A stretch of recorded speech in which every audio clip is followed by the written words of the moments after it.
Hello guys, it's Blogan here, and in today's lesson I'm going to tell you about the most important function of your programs, which is also the entry point of your program. Here we'll write C++ code for the first time, almost for the first time. Let's get started. In Visual Studio you can create programs and libraries in C++. I'll show you what a library is and how to create it in Visual Studio in a separate lesson. However, a program may consist of many code files. Each file can contain code blocks with different numbers of lines of code. The question arises how to help system understand from what point to start executing commands in your program, how to select a file, how to select the block code, how to select a line. So every program must have this entry point, that is, the place from where your program will begin to execute.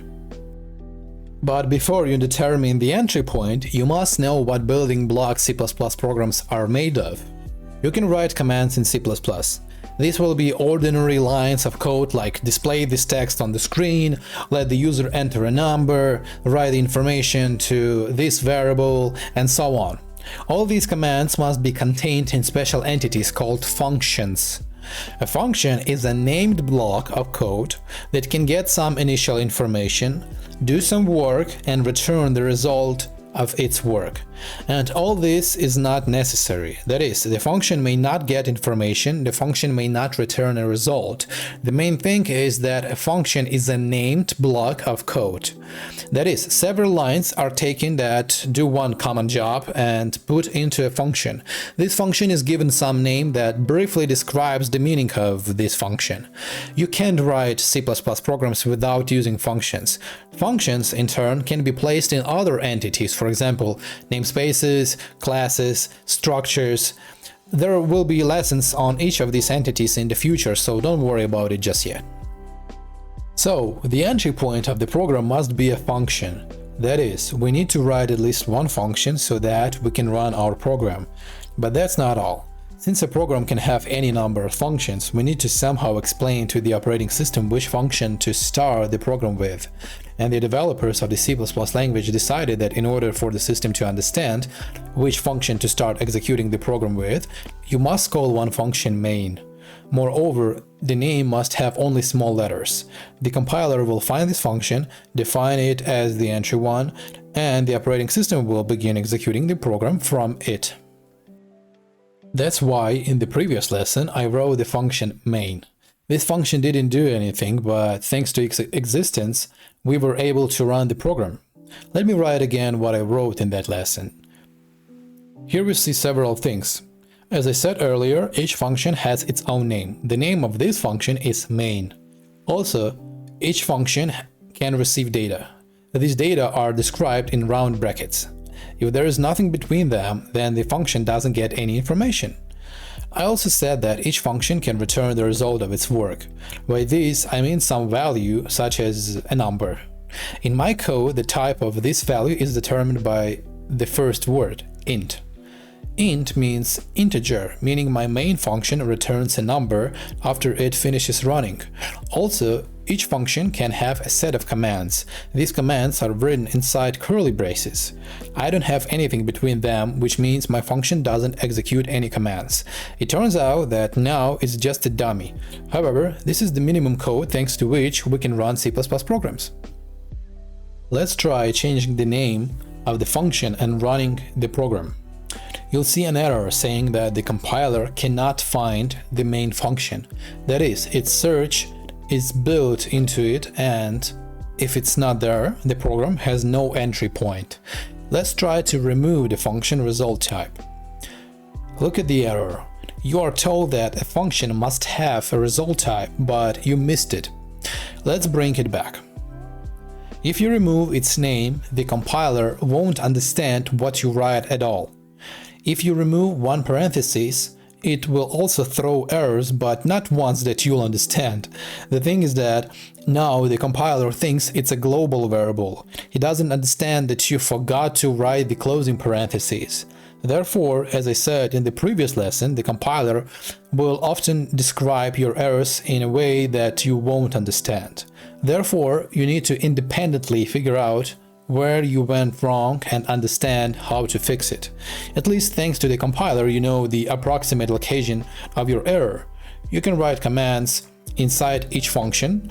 You'll write them inside curly braces right here. If you write a command after or before them, the compiler will scold you. You should know that you can write code in different ways. For example, like this, or like this, or like this. The compiler doesn't care about all this because for it, the information will always look like this. That is, it skips all spaces and new lines.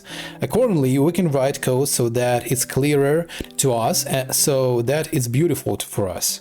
Personally, when writing functions, I always place curly braces like this. And all commands that are written inside have a right offset, which Visual Studio adds by default. This helps to visually understand that the commands are inside a function.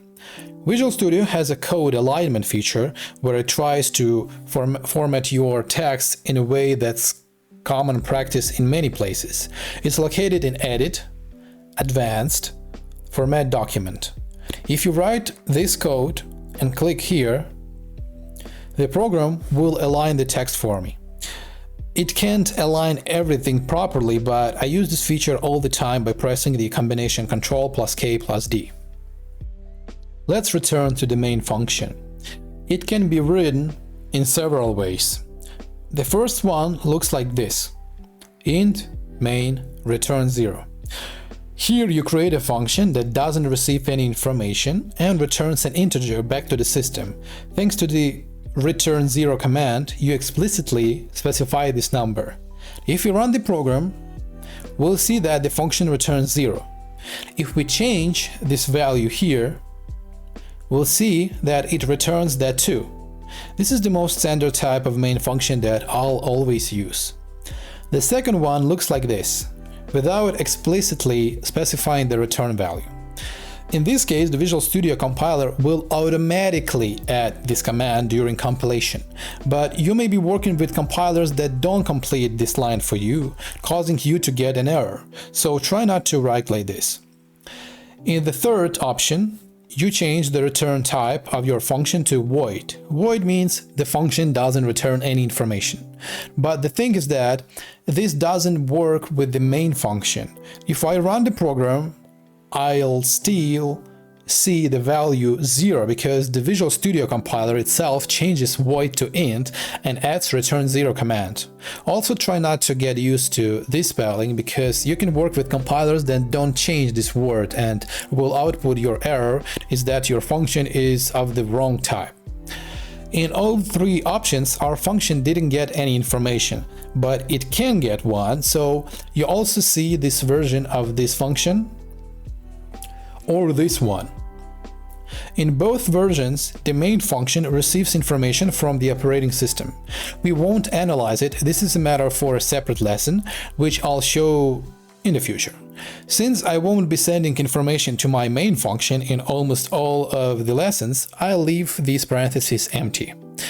Why did I show you all these options? The fact is that in different sources for learning C++, people write this function in different ways, and now you understand what all those spellings mean. Since my version has been accepted by the language developers as standard, I will only use it, which is what I recommend you do. It remains to clarify one more thing. The main function receives information from the operating system. You can send this information when you start the program.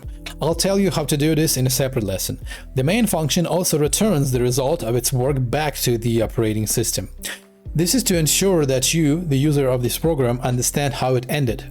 It's generally accepted that if a program returns a value of 0, it means it completed successfully.